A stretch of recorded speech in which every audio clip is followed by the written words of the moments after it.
السلام عليكم الاخت الكريمه، نقول لك تشرفينا براسك. معكم بشرى الشكلاطي، لاعبه ديال كره اليد في المغرب وحارسه.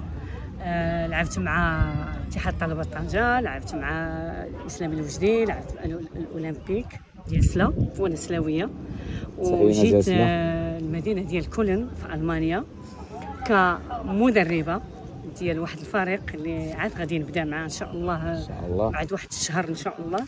واحد الالماني مدرب غنكون مساعده ديالو، ونفس الوقت غادي نتريني بالدراري ديال 17 عام الفوقي ان شاء الله باذن الله.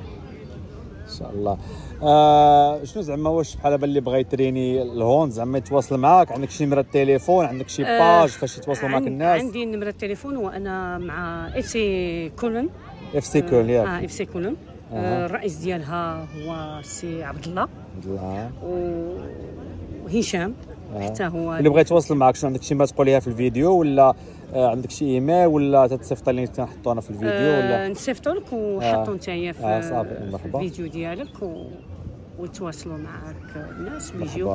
الف مرحبا. وكيفاش الاجواء اليوم ديال هاد التورنوا الطاكسي المغربي؟ اولا درت حكمه اليوم.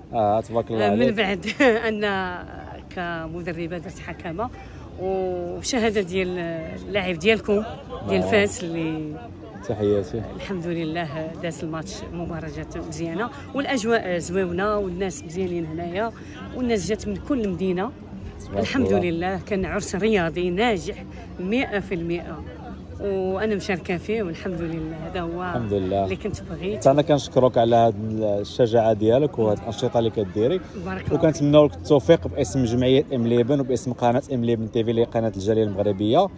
وان شاء الله هذا الفيديو غادي نشروه ان شاء الله على صفحه فيسبوك وعلى يوتيوب ام ليبن تي في. ديك الساعه ان شاء الله نصيفط لك اللين، وبالتوفيق ان شاء الله عليك، ولا كان شي حاجه نبقاو على تواصل. وشكرا بزاف وبارك الله فيك وحصل لي الشرف. تحياتي ليك.